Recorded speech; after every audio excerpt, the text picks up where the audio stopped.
Good morning to all of you. आज हम लोग अपने नेक्स्ट टॉपिक की ओर आगे बढ़ेंगे, that is the male reproductive system.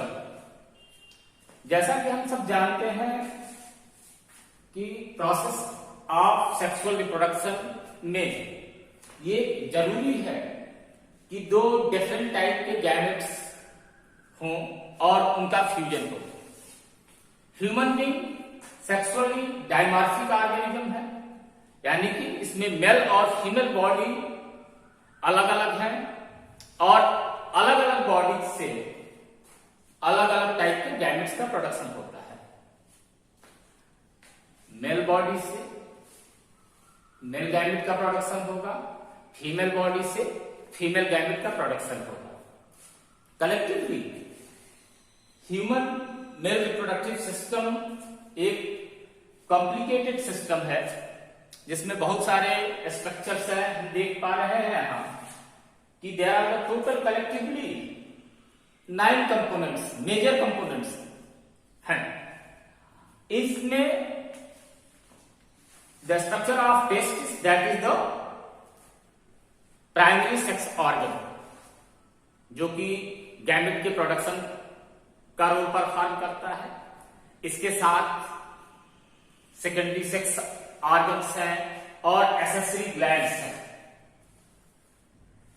हर एक पर्टिकुलर स्ट्रक्चर का एक पर्टिकुलर रोल है, कंट्रीब्यूशन है प्रोसेस ऑफ स्पर्म प्रोडक्शन में, स्पर्म ट्रांसफर करने के लिए डिफरेंट रोल है, डिफरेंट फंक्शन है सबके। तो वन बाय वन हम लोग डिस्कस करेंगे in different parts of male reproductive system के। जैसा कि हम देख पा रहे हैं कि हम लोगों ने टेबल जो बनाया है, इसमें first name, that is the name of the scrotum और स्क्रोटल सैक्स। स्क्रोटम और scrotal sacs are the pouch like structure, pigmented skin foldings होते हैं। ये एब्डोमिनल कैविटी के बाहर की ओर एग्जिस्ट करते हैं, प्रेजेंट होते हैं। एक चीज यहां हम डिफरेंशिएट कर लें थोड़ा सा कि मोस्टली अगर फीमेल बॉडी की बात करें तो फीमेल बॉडी में उसके maximum sex organs structures abdominal cavity के अंदर प्रेजेंट होते हैं, जबकि मेल बॉडी के केस में ये एब्डोमिनल कैविटी के बाहर है। स्क्रोटम और स्क्रोटल सैक जब एम्ब्रियोनिक डेवलपमेंट में इनिशियल स्टेज में वो बॉडी के अंदर ही एग्जिस्ट करता है, लेकिन इन द 7th मंथ, 7वें महीने में वो डिसेंड करना शुरू हो जाता है, बाहर डिसेंडिंग उसकी हो जाती है और वो एब्डोमिनल कैविटी से, इस कैविटी से बाहर की ओर निकल जाता है। बाय द वे ये स्क्रोटम बाहर नहीं निकला एब्डोमिनल कैविटी से उस मेल की बॉडी में, तो उस कंडीशन में प्रॉब्लम होती है, स्टेरिलिटी की कॉम्प्लेक्सिटी आ जाती है। कभी कभी एक चीज और आती है कि इमोबिलिटी हो जाती है, ये मूव नहीं कर सकता। ग्रेजुअली ये कॉन्ट्रैक्शन और रिलैक्सेशन इसकी कॉमन प्रॉपर्टी है, जो टेम्परेचर रेगुलेशन के लिए जरूरी है। अगर वो नहीं हुआ तो भी उस कंडीशन में स्पर्म प्रोडक्शन की कैपेबिलिटी उस मेल की कमजोर हो जाती है। तो आउटर मोस्ट कवरिंग इसकी स्क्रोटम की बाहर स्किन फोल्डिंग है। स्किन फोल्डिंग के अंदर ये बाइफर्केटेड है। Structure of scrotum internally bifurcate है। अगर हम देख पाए तो फ्रंट साइड से अगर स्क्रोटम को हम ड्रा करें और उसके स्ट्रक्चर को देखें तो कुछ इस तरह से दिखेगा। आउटर एक लाइनिंग हमको दिखती है मिडिल पोर्शन में, ये होती है रैफी, और इंटरनली ये पूरा पोर्शन जो डिवाइड होगा दो पार्ट में, सेप्टम एस्क्रोटी नाम के स्ट्रक्चर से। सेप्टम एस्क्रोटी इंटरनली स्क्रोटम को दो पार्ट में डिवाइड कर देता है। ये दो पार्ट में डिवाइड कर दिया तो दो टेस्टिस के लिए, दो टेस्ट के लेफ्ट और राइट के लिए। ये मेजर फंक्शन इस स्क्रोटम और स्क्रोटल सैक का क्या है, तो ये टेम्परेचर रेगुलेटर है। टेम्परेचर रेगुलेटर किस लिए? For the process of sperm formation के लिए ये टेम्परेचर को मेंटेन करेगा, जिससे कि approximate 2 to 3 degree centigrade temperature body temperature से इस स्क्रोटम का लो होता है। इस लो टेम्परेचर होने की वजह से वो मेल स्पर्म प्रोडक्शन कर सकता है। अगर ये temperature approximate 35 degree centigrade 34-35 degree centigrade temperature होगा, तो इस 35-34 डिग्री सेंटीग्रेड टेम्परेचर पर ही स्पर्म प्रोडक्शन की कैपेबिलिटी इस टेस्टिस की एप्रोप्रिएट होती है।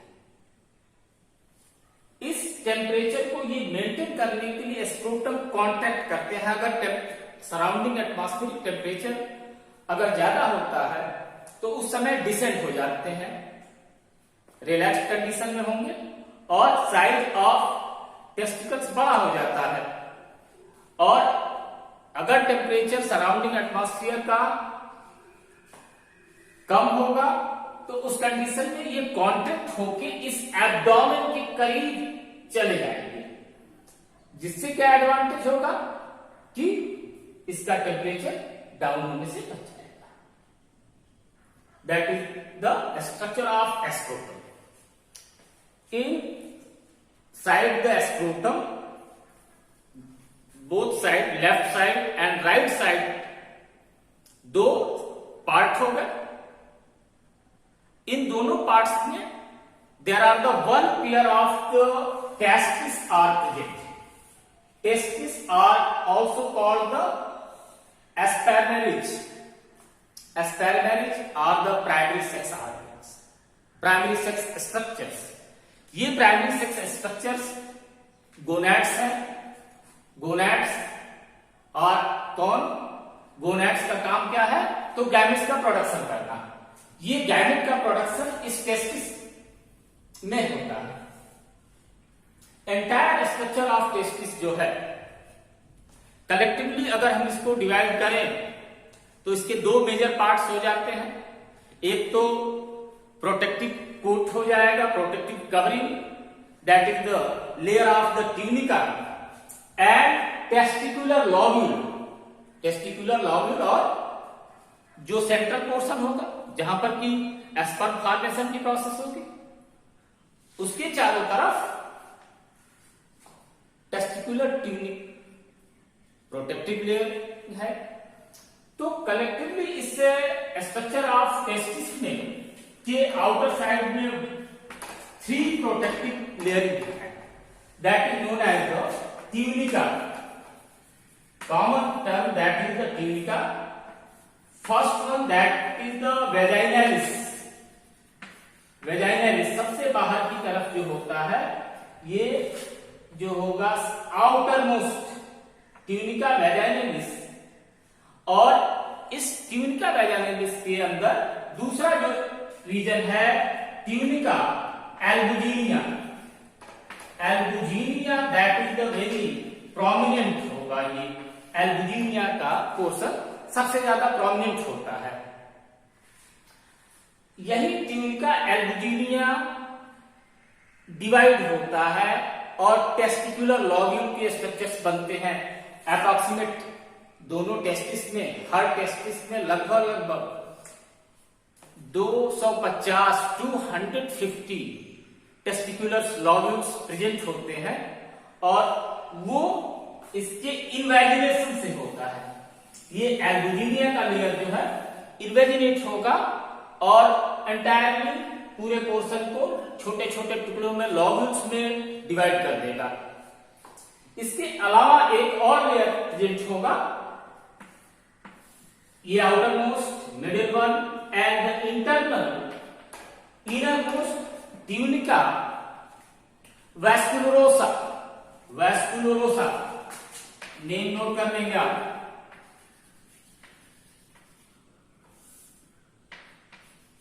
वैस्कुलोसा, ये 3 लेयर्स हो जाती हैं।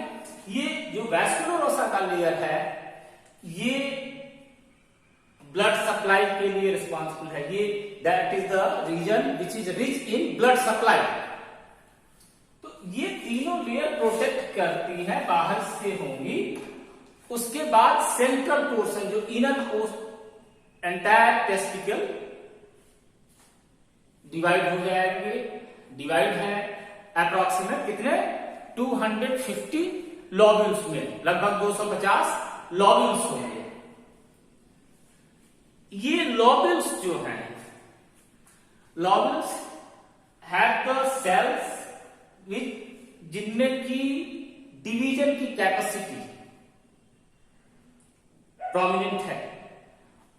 2 मेजर कैटेगरी की उसमें सेल्स हो जाएंगे, एडजस्ट करते हैं। पहला कौन सा है तो सेमिनिफेरस ट्यूबुल्स। सेमिनिफेरस ट्यूबुल्स है, और सेमिनिफेरस ट्यूबुल्स के साथ दूसरे हैं लीडिंग सेल्स और interstitial cells. Leydig cells, first one that is these are the seminiferous tubules. Seminiferous tubules. And second one that they are the leading cells. तो इसमें से सेमिनिफेरस ट्यूबुल्स लगभग एक लॉब्यूल में, एक टेस्टिकुलर लॉब्यूल हुआ,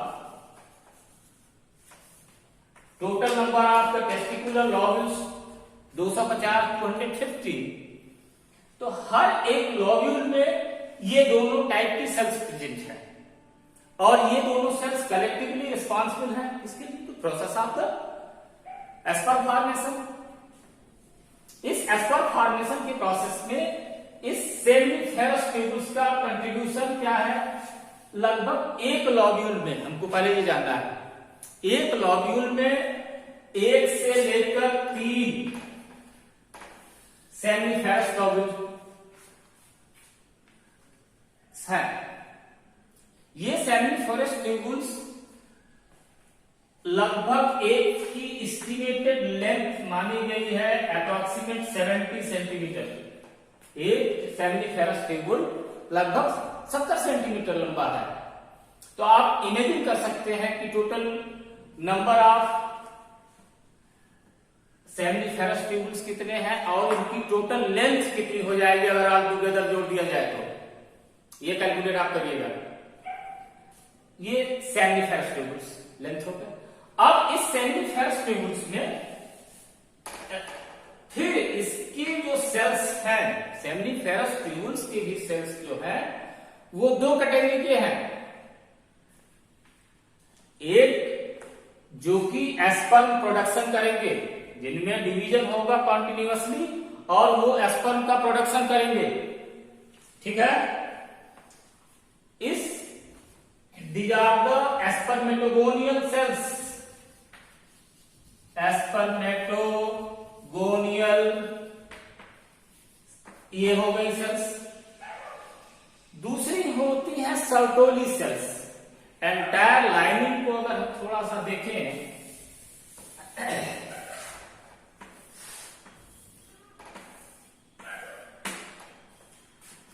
ये एक्सटर्नल सेमिनिफेरस ट्यूबुल्स है। इसमें से कुछ स्पेशलाइज हो जाती है बड़ी साइज की, जिसको कि सर्टोली सेल्स बोलते हैं। सर्टोली यानी कि सेमिनिफेरस ट्यूबुल्स में 2 तरह की सेल्स हो गई। एक हो गए spermatogonial sales.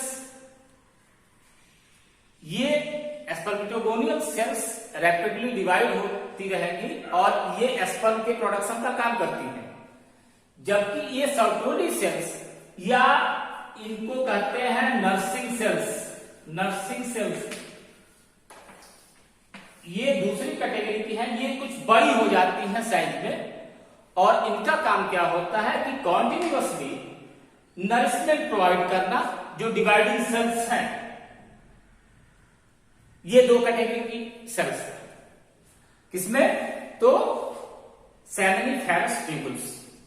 Seminiferous tubules have the two types of the cells, दो तरह के सेल्स, स्पर्मेटोगोनियल सेल्स जो कि डिवाइड होंगी और डिवाइड होकर स्पर्म प्रोडक्शन करेंगी, दूसरी होंगी सर्टोली सेल्स और nursing cells which are responsible for the nurturing to provide the nourishment to the developing cells। इनके साथ अब सारे लॉब्यूल्स में सेमिनिफेरस ट्यूबुल्स में मान लेते हैं कि ये ट्यूबुल्स हैं, these are the 4 ट्यूबुल्स, तो इनके बीच में जो खाली जगह है, स्पेस है, उसकी पैकेजिंग करने के लिए एक दूसरी कैटेगरी की सेल्स होती हैं। Those are the interstitial cells or leading cells। वो interstitial cells और leading cells, leading cells or interstitial cells are basically by nature, by structure क्या है, तो पैकेजिंग सेल्स है, लेकिन सिर्फ ये पैकेजिंग में है सेल्स है। एक स्पर्मेटोगोनियल सेल्स जो कि कॉन्टिन्यूअसली डिवाइड होती रहेंगी, ये जर्मिनल एपिथेलियल लेयर है, ये germinal epithelial layers continuously divide होती हैं और डिवाइड होकर स्पर्म का प्रोडक्शन करेगी। और इसमें एक दूसरी जो कैटेगरी है, दूसरी सेल जो है सर्टोली सेल्स, सर्टोली सेल्स या नर्सिंग सेल्स, ये कॉमनली तो फेमस है कि सिर्फ ये नर्चरिंग करती है, नरिशमेंट प्रोवाइड करती है डिवाइडिंग सेल्स को, लेकिन इसके साथ ही साथ इसका दूसरा बड़ा इंपॉर्टेंट काम है कुछ हार्मोन्स को सिक्रीट करना। उसमें दो नाम मेजर आ जाते हैं, ABP, ABP hormone that is the androgen binding protein. ये एंड्रोजन बाइंडिंग प्रोटीन जो सर्टोली सेल से रिलीज होंगे वो हेल्प करते हैं प्रोसेस ऑफ स्पर्मेटोजेनेसिस में, जो कि जर्मिनल एपिथेलियल कॉन्टिन्यूअसली डिवाइड हो रहा है, तो उस जर्मिनल एपिथेलियल सेल्स के कॉन्टिन्यूअस डिवीजन को ये फेवर करती हैं। दूसरा एक और हार्मोन सिक्रीट होता है इनहिबिन। इनहिबिन का काम जो है वो एफएसएच के रेगुलेशन को कंट्रोल करता है कि कब कितनी जरूरत है, उसके हिसाब से एफएसएच का सिक्रीशन हो, और इस तरह से ये सर्टोली सेल सिर्फ नर्चरिंग नहीं कर रही है, इसके अलावा ये प्रोसेस ऑफ स्पर्मेटोजेनेसिस को रेगुलेट करती है। दूसरी कैटेगरी की सेल जो है टेस्टिकुलर लॉब्यूल में, वो है interstitial cells. Interstitial cells are packaging cells जो कि पैकेजिंग का काम करती हैं। ये लॉब्यूल्स हैं, लॉब्यूल्स में मेजर नंबर जो है सेमिनिफेरस ट्यूबुल्स का है। सेमिनिफेरस ट्यूबुल्स एक लॉब्यूल में लगभग 1 से लेकर 3 है, इनकी लेंथ 1 की 70 सेंटीमीटर के आसपास है, टोटल लेंथ बहुत ज्यादा होगी, और उसको पैकेज करने के लिए इंटरस्टिशियल सेल्स हैं या लीडिंग सेल्स हैं। ये लीडिंग सेल्स पैकेजिंग के साथ साथ दूसरा जो इंपॉर्टेंट फंक्शन परफॉर्म करेंगी इस टेस्टिस में, वो काम है कि they are responsible for the production of androgen hormones. Most common name है कौन सा, तो testosterone, that is the male sex hormone, जो कि मैस्कुलिन सेक्स कैरेक्टर्स के डेवलपमेंट के लिए रिस्पॉन्सिबल होता है। एंटायर प्रोसेस ऑफ सेक्स को वो कंट्रोल करता है, रेगुलेट करता है। तो ये स्ट्रक्चर हो गया टेस्टिकुलर लॉब्यूल में। टेस्टिकुलर लॉब्यूल में कौन दो से कंपोनेंट हो गए, सेमिनिफेरस ट्यूबुल्स हो गए। सेमिनिफेरस ट्यूबुल्स के स्ट्रक्चर में दो तरह की सेल्स हो गई, एक तो हो गई जर्मिनल एपिथेलियल सेल्स होंगी जो कि रैपिडली डिवाइड करती हैं। तो ये germinal epithelial cells spermatogonial cells हैं जिनसे कि स्पर्म फॉर्मेशन होगा। उसी में से कुछ डेवलप होके बड़ी होके पॉलीगोनल सेल्स हो गई जो कि सर्टोरी सेल्स हैं, और ये सर्टोरी सेल्स एडीपी और एडीपी का प्रोडक्शन किया। दूसरे सेल कौन सी है, तो वो है इंटरस्टिशियल सेल्स और लीडिंग सेल्स, जो कि मेल हार्मोन टेस्टोस्टेरोन का प्रोडक्शन करेंगे। जब सेमिनिफेरस ट्यूबुल्स का एंड होगा, इसका जो टर्मिनल पोर्शन होगा वो कहा जाता है ट्यूबुली रेक्टी। ट्यूबुली रेक्टी में ट्रांसफर हो जाएंगे जो सेल डिवाइड हुए हैं, और ट्यूबुली रेक्टी डिवाइड होने के बाद ये रिब टेस्टिस में आएंगी, और रिब टेस्टिस सब यूनाइट होके वास इफेरेंस नाम की ट्यूबुलर स्ट्रक्चर बनती है। ये वास एफरेंस और वास इफेरेंसिया जो होंगी, ये लगभग 20 to 25 नंबर इनके होते हैं, हर टेस्टिस में 20-25 के आसपास हैं। ये क्या करती हैं कि जो सेल डिवाइड हुए हैं उनको लेकर इस एपिडिडाइमिस में लेकर आती हैं। एपिडिडाइमिस हम देख पा रहे हैं, that is the structure one pair of epididymis. ये एपिडिडाइमिस एक लंबा ट्यूबुलर स्ट्रक्चर होता है, हाईली कन्वोल्यूटेड है, approximate 6 metre in length, 6 metre लगभग लंबा है। लेकिन वो 6 मीटर लंबा स्ट्रक्चर इस टेस्टिस के इस पोस्टीरियर पोर्शन में, अपर पोस्टीरियर पोर्शन पर कॉम्पैक्टली अरेंज हो जाता है, और इसके 3 पार्ट कंसीडर किए जाते हैं, head epididymis, body epididymis and tail epididymis, cauda. Okay, head, caput, second body, and the third that is the caudal portion of the epididymis. यानी कि इनिशियली ये वास एफरेंसिया जो कलेक्ट होंगी, कलेक्ट करके एस्पर्म्स को यहां ऊपर की ओर ले जाके आती हैं हेड रीजन ऑफ एपिडिडाइमिस में, और हेड रीजन ऑफ एपिडिडाइमिस नीचे की ओर आता है बॉडी पोर्शन, और then after the tail portion, caudal portion of epididymis. इस काउडल पोर्शन ऑफ एपिडिडाइमिस से एस्पर्म ऊपर की ओर जाते हैं एस्पर्म डक्ट और वास डिफरेंस में। तो एपिडिडाइमिस एक लंबी लगभग 6 मीटर लेंथ की ट्यूबुलर स्ट्रक्चर होती है जो हाईली कन्वोल्यूटेड होती है। ये कन्वोल्यूट करके पोस्टीरियर अपर पार्ट टेस्टिस के अपर और पोस्टीरियर पोर्शन पर लोकेट करती है। इसका हेड ऊपर होगा, बॉडी बीच में, और टेल रीजन नीचे होगा। इस टेल रीजन से एक्चुअली ये एस्पर्म डक्ट अराइज हो रही है यहां नीचे से।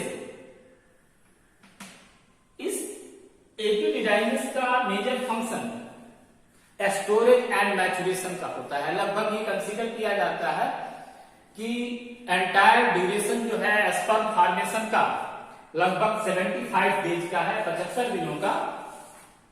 तो उस 75 दिनों में एस्पर्म सेल्स जो है इस एपिडिडाइमिस में 20 से 25 दिनों तक रुकती हैं, जहां पर कि इनका मैचुरेशन होता है, और मैचुरेशन होने के बाद ये ऊपर की ओर जाती हैं। From here they move towards the abdominal region. अब यहां से ये इन्ग्वेनल कैनाल से वास डिफरेंस और एस्पर्म डक्ट ऊपर की ओर एब्डोमिनल रीजन में इंटर कर रही है थ्रू द इन्ग्वेनल कैनाल। इन्ग्वेनल कैनाल यहां है, इसी इन्ग्वेनल कैनाल से sperm duct from the both side, ये ध्यान देना होगा, from either side, from the left side और फ्रॉम द राइट साइड, दोनों तरफ से दो स्पर्म डक्ट्स अराइव होंगी। वो टेस्टिक्युलर रीजन से, तो टेस्टिक्युलर रीजन में उनका ओरिजिन कहां से हो रहा है, तो from the tail of the epididymis. Epididymis के टेल रीजन से निकल रही है और एपिडिडाइमिस के टेल रीजन से निकल के ये स्पर्म डक्ट्स लगभग 40 सेंटीमीटर लंबी, 40 सेंटीमीटर लंबी ट्यूबुलर स्ट्रक्चर होती है। ये इंटर करेगी एब्डोमिनल रीजन में, और एब्डोमिनल रीजन में इंटर करने के बाद ये यूरेटर और यूरिनरी ब्लैडर, इन दोनों को ऊपर से रैप करते हुए आएंगे। हम देख पा रहे हैं इस डायग्राम में एक स्पर्म डक्ट इधर से है, आप मान सकते हो कि ये राइट साइड है, और ये लेफ्ट साइड से आ रही है स्पर्म डक्ट। ये दोनों स्पर्म डक्ट रेस्पेक्टिवली लेफ्ट और राइट साइड से इस यूरिनरी ब्लैडर को रैप करते हुए इसके लोअर पोर्शन की तरफ आएंगे। इनका काम क्या है, तो conduction of sperm into the abdominal region. Abdominal region में ये जब पहुंचेंगे तो ये यूरेथ्रा के पोर्शन पर, यूरेथ्रा के पास आती है। तो यूरेथ्रा के पास जब ही आएंगी, इनके साइड में हम देखते हैं कि दो सैक लाइक स्ट्रक्चर्स दिखाई पड़ रहे हैं, सेमिनल वेसिकल्स। ये सेमिनल वेसिकल्स दोनों स्पर्म डक्ट के लिए दो अलग अलग हैं, इसको हम लोग बाद में अभी देखेंगे। तो स्पर्म डक्ट यहां आई। स्पर्म डक्ट का जो टर्मिनेशन होगा वो होगा इजेकुलेटरी डक्ट पर, in the region of ejaculatory duct. दोनों तरफ से ये छोटे से स्ट्रक्चर है, लगभग 2 से 4 सेंटीमीटर लेंथ ही होगी इनकी। ये दोनों इजेकुलेटरी डक्ट्स हो जाती हैं। इजेकुलेटरी डक्ट्स का टर्मिनल पोर्शन जो होगा वो थोड़ा सा स्वेलिंग होता है, फुला हुआ होता है, जो कि एम्प्यूला कहा जाता है। यहां पर भी स्पर्म कुछ दिनों तक रुकता है। एम्प्यूलर रीजन में भी स्पर्म का स्टोरेज होता है, उसके बाद वो डिस्चार्ज होगा। तो इजेकुलेटरी डक्ट, और इसी इजेकुलेटरी डक्ट के रीजन में इस सेमिनल वेसिकल का डिस्चार्ज होगा। ठीक है, ये दोनों इजेकुलेटरी डक्ट्स ज्वाइन करेंगी इस यूरेथ्रा को। अभी तक ये स्ट्रक्चर्स स्पर्म डक्ट और इजेकुलेटरी डक्ट दोनों दो हैं, दोनों साइड से आए, लेफ्ट से और राइट से। ये दोनों आकर यहां ज्वाइन करेंगी, और ये नीचे जो पोर्शन होगा, ये पोर्शन होगा किसका, तो that is the structure of the urethra. तो इस यूरेथ्रा रीजन पर जब ये आती है तो इनके पास एक ट्रायंगुलर सैक स्ट्रक्चर होगा, that is the region of structure of the prostate gland. एक प्रोस्टेट ग्लैंड है, ये भी एसएससी डक्ट है। इसके नीचे हम आते हैं तो 1 पेयर ऑफ काउपस ग्लैंड्स हैं। कलेक्टिवली ये तीनों glands, that is the seminal vesicles, these are the 2 in number, 1 pair. Prostate gland, that is the single in number, but that is the larger in comparison of the seminal vesicle, और काउपस gland से ये बड़ा है, somewhat triangular, chestnut के set का होता है। और तीसरा जो है काउपस ग्लैंड और बल्बोयूरेथ्रल ग्लैंड्स है। ये 3 ग्लैंड्स हैं, तीनों ये एसेसरी डक्ट्स कहे जाते हैं। इन तीनों एसेसरी डक्ट्स का मेजर फंक्शन जो है डिस्चार्ज ऑफ द फ्लूइड है। डिस्चार्ज ऑफ फ्लूइड में कैसा fluid, that fluid which is rich in nutrients. Fructose होता है, कैल्शियम होंगे और दूसरे केमिकल कंपोनेंट्स होंगे, बेसिकली ये सिक्रीशन जो है सेमिनल वेसिकल्स के एल्कलाइन इन नेचर होते हैं। इस एल्कलाइन नेचर होने का एडवांटेज क्या है कि यूरेथ्रा में अगर यूरिन का डिस्चार्ज हुआ है मेल यूरेथ्रा से तो उसके एसिडिक नेचर को ये न्यूट्रलाइज कर देंगे। इसके साथ ही साथ जब एस्पर्म्स के साथ एसोसिएट करेंगे, जुड़ेंगे, that is provide the fluid, और यहां तक स्ट्रक्चर ऑफ स्पर्म जो थे स्लगिश इन नेचर थे, उनमें कोई मूवमेंट नहीं था। जब इन फ्लूइड के साथ मिक्स हो जाएंगे, फ्लूइड सेमिनल वेसिकल का फ्लूइड सेमिनल डिस्चार्ज मिक्स हुआ, then that have got the nourishment and energy मिला। तो एनर्जी मिलने की वजह से एस्पर्म्स में मोबिलिटी डेवलप हो गई, दे बिकम द मोबाइल। अब उसमें मूवमेंट हो सकता है। तो इस मूवमेंट के लिए इंपॉर्टेंट है मेल यूरेथ्रा और फीमेल यूरेथ्रा और वेजाइना के एसिडिक नेचर को न्यूट्रलाइज करेंगे ताकि एस्पर्म सक्सेसफुली फीमेल जेनाइटेरिया में इंटर कर सके और प्रोसेस ऑफ फर्टिलाइजेशन को कंप्लीट कर सके। ये कलेक्टिव इन तीनों का फंक्शन है, prostate, seminal vesicle, prostate gland और काउपर्स ग्लैंड। इसमें काउपर्स ग्लैंड के सिक्रीशंस जो है ये मोस्टली सेक्सुअल एक्साइटमेंट के टाइम पहले से ही डिस्चार्ज होते हैं और ये डिस्चार्ज होकर यूरेथ्रल पैसेज को स्मूथ बनाते हैं कि सीमेन का डिस्चार्ज हो सके। कलेक्टिवली डिस्चार्ज किसका होता है? तो वो डिस्चार्ज होता है सीमेन का। Semen that is the collectively union of the consists of the sperm, secretions of accessory glands का मिक्सचर, और वो डिस्चार्ज होता है इन द फीमेल जेनाइटेरिया में थ्रू द यूरेथ्रा। तो हम इन तीनों ग्लैंड्स को देखें, seminal vesicle, prostate and the third one Cowper's are bulbourethral glands. Next portion, next part जो है हमारा यूरेथ्रा है। अभी तक हम ये देखा है कि वन पेयर की हम लोग बात कर रहे थे। वन पेयर लॉस इफेक्ट्स या तो बहुत सारे हैं नंबर में।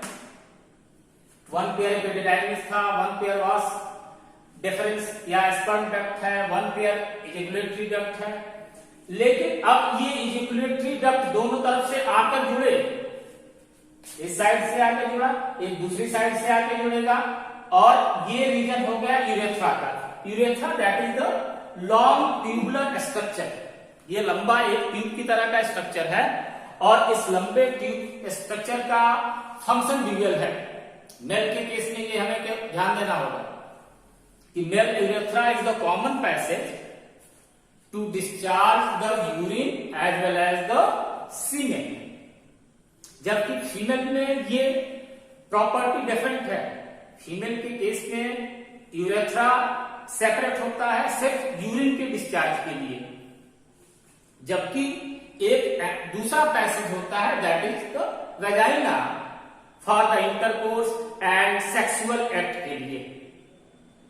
Okay, in case of female body में क्या होगा कि यूरेथ्रा सिर्फ एक ही पर्पज, एक ही काम करेगा, वो यूरिन का डिस्चार्ज करेगा, जबकि मेल के केस में ये यूरेथ्रा कॉमन पैसेज हो जाता है, यूरिन भी डिस्चार्ज करता है और सीमेन भी डिस्चार्ज करता है। लेकिन जब सेक्सुअल अराउजल होगा और सीमेन डिस्चार्ज होगा उस समय यूरिन डिस्चार्ज नहीं होगा। ठीक है, urethra that is approximate 20 centimetre long in size and इसके 3 पार्ट्स हम मान सकते हैं, that is the basal portion. Basal portion को हम प्रोस्टेट रीजन भी कहते हैं क्योंकि ये पोर्शन प्रोस्टेट से सराउंडेड है, घिरा हुआ है। Middle part and the terminal और that is the penile part. Penile part सबसे लंबा है, प्रोस्टेट और मिडिल पार्ट छोटा है, जबकि पीनियल पार्ट सबसे लंबा है, जो कि लोकेट कर रहा है, एडजस्ट कर रहा है कहां, तो पेनिस के अंदर है। पेनिस के अंदर का जो पोर्शन है वो पीनियल पार्ट ऑफ यूरेथ्रा है। कलेक्टिवली ये स्ट्रक्चर क्या करते हैं, function discharge of the semen. इसमें इंस्ट्रक्टर्स भी हैं, स्मूथ मसल के इंस्ट्रक्टर्स हैं और रफ, दोनों इंस्ट्रक्टर्स एग्जिस्ट करते हैं, प्रेजेंट होते हैं, जो कि रेगुलेट करते हैं सीमेन डिस्चार्ज को in the structure of urethra. Intromittent organ, इसको कहा जाता है इंट्रोमिटेंट आर्गन। इंट्रोमिटेंट आर्गन उस आर्गन को कहते हैं जनरली कि जो कि प्रोसेस ऑफ इजेकुलेशन में का रोल परफॉर्म करता है, और वो structure that can inter into the another body, जो किसी दूसरी बॉडी में इंटर करता है, उसको इंट्रोमिटेंट स्ट्रक्चर बोलते हैं। तो penis is the intromittent organ होता है मेल बॉडी का। ये स्पेशली रिस्पॉन्सिबल होता है कि यूरेथ्रा के थ्रू मेल सीमेन को डिपॉजिट किया जा सके फीमेल बॉडी में। ये पेनिस के स्ट्रक्चर को कलेक्टिवली अगर हम ऑब्जर्व करें तो हम देखते क्या है कि इसमें दो मेजर स्ट्रक्चर्स मिलते हैं, corpus cavernosa and corpus spongiosum. Corpus cavernosa दो होते हैं जो कि अपर पार्ट में, अपर और लेटरल साइड में एग्जिस्ट करते हैं, प्रेजेंट होते हैं, और बेसल पोर्शन में दूसरा स्ट्रक्चर कार्पस एस्पेंजियोसम होता है। ये कार्पस एस्पेंजियोसम के सेंट्रल पोर्शन में हम देख पा रहे हैं कि ये सेंट्रल पोर्शन, ये स्ट्रक्चर ऑफ यूरेथ्रा यहां पर प्रेजेंट है। तो यूरेथ्रा को सराउंड करने वाला, घेरने वाला स्ट्रक्चर कार्पस एस्पेंजियोसम है। ये तीनों स्ट्रक्चर्स, दो कार्पस कैवर्नोसा एंड एक कार्पस एस्पेंजियोसम, ये स्पंजी टिश्यू से बने हैं। इसमें स्पंजी टिश्यू प्रेजेंट होती है, और ये स्पंजी टिश्यू में साइनसेस प्रेजेंट होते हैं, कैविटीज होती हैं। जब सेक्सुअल अराउजल होता है तो आर्टरीज के थ्रू, ब्लड वेसल्स के थ्रू आर्टरीज और वेन्स यहाँ है, तो ये तो डार्सल आर्टरीज है, इसमें डीप आर्टरीज, डीप वेन्स भी एग्जिस्ट होगी। Entire part that is highly vascular part, blood की रिच सप्लाई होती है, और उस की वजह से सेक्सुअल अराउजल के टाइम जो साइनसेज होते हैं, साइनसेज फूल जाते हैं, that swell up by the filling of blood inside, blood उसमें भर जाता है साइनसेज में, और उसकी वजह से ये इरेक्ट हो जाता है। और इरेक्ट होने की कंडीशन में ये इरेक्शन नेसेसरी इसलिए है कि ताकि वो सीमेन को डिपॉजिट कर सके फीमेल जेनाइटेरिया में। इस पेनिस का टर्मिनल पोर्शन जो है ग्लांस होता है, और glans that is the glans, इस ग्लांस के पोर्शन पे स्लाइटली ये प्रीट्यूस का रीजन है, प्रीट्यूस ग्लांस स्वेल्ड पोर्शन होता है। स्लाइटली इस डायग्राम में आप देख कर सकते हैं, तो थोड़ा सा यहां हम लोगों ने डायग्राम में स्वेलिंग दिखाई है, that is the region of the prepuce glans. और इस प्रीट्यूस ग्लांस के ऊपर प्रीट्यूस स्किन होती है, फोल्डेड स्किन होती है।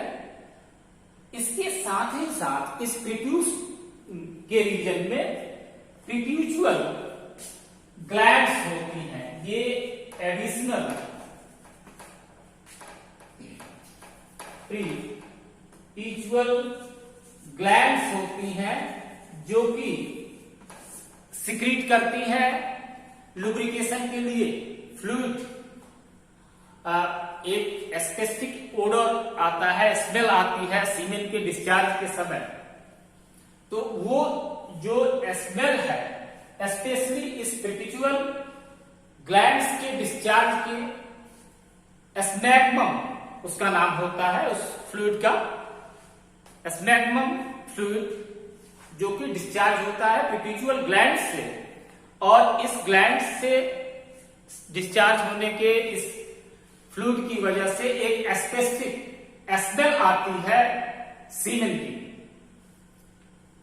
इसका ये स्पेसिफिक प्रॉपर्टी है। तो इस तरह से इस पेनिस के थ्रू सीमेन का डिस्चार्ज हुआ। Semen basically that is the union of the sperm with the discharges of accessory glands. Semen के साथ जो एसेसरी ग्लैंड्स हैं, सेमिनल वेसिकल्स, प्रोस्टेट ग्लैंड और काउपर्स ग्लैंड, इन तीनों ग्लैंड्स के डिस्चार्ज के साथ मिलने के बाद स्पर्म का नाम क्या हुआ? स्पर्म जब इनके साथ यूनाइट हो गया फ्लूइड फॉर्म में तो वो सीमेन हुआ। सीमेन डिस्चार्ज होता है और उस सीमेन में स्पर्म्स एग्जिस्ट करते हैं, प्रेजेंट होते हैं। ओवरऑल हम देख पा रहे हैं कि इस structure of male reproductive system में डिफरेंट पार्ट्स हैं, डिफरेंट पार्ट्स में पर्टिकुलर रोल इनके हैं। अब इनको एक एक करके हम सारे स्ट्रक्चर्स को समझेंगे और आप ऐसा करेंगे कि हर एक टाइम पर डिफरेंट टाइम इस बोर्ड का स्क्रीनशॉट लेते जाएंगे। स्क्रीनशॉट में आपको सारे स्ट्रक्चर्स क्लियर दिखाई पड़ जा रहे हैं, सारे नाम दिखाई पड़ जा रहे हैं और उनके साथ साथ इनकी प्रॉपर्टीज, कैरेक्टरिस्टिक्स को जो एक्सप्लेन कर रहा हूं उसको आप नोट करते जाओगे। आसान हो जाएगा, पूरा कंपोनेंट, पूरा कॉन्सेप्ट क्लियर हो जाना चाहिए। मुझे लग रहा है कि आपको ये इजीली क्लियर हो गया कि क्या कंपोनेंट्स हैं, क्या डिफरेंट स्ट्रक्चर्स हैं और क्या इसकी प्रॉपर्टीज हैं, डिफरेंट स्ट्रक्चर्स की, मेल रिप्रोडक्टिव सिस्टम की, और वो क्या रोल परफॉर्म कर रहे हैं from the structure of scrotum, testis से शुरू हो रही कहानी और ये यूरेथ्रा और पेनिस पर जाकर इसका टर्मिनेशन हो रहा है। इसमें एंटायर मैकेनिज्म में स्पर्म फॉर्मेशन में लगभग 75 डेज लगते हैं और इस 75 डेज का ड्यूरेशन जो है स्पर्म स्टे करता है। डिफरेंट हॉल्स होते हैं, उस डिफरेंट हॉल्स में 3 मेजर हॉल्स हैं। एक तो वास एफरेंसिया का पोर्शन, एपिडिडाइमिस में ये बहुत ज्यादा दिन टाइम स्टे करता है, और वास डिफरेंस स्पर्म डक्ट के बाद एम्प्यूलर रीजन में आके स्टे करेगा और मैचुरेशन होने के बाद स्पर्म डिस्चार्ज होते हैं। Sperm that is the slightly alkaline viscous fluid consists of the sperm and secretion of accessory glands। हमने अभी sperm बोला, semen। okay, thank you very much to enjoy this video।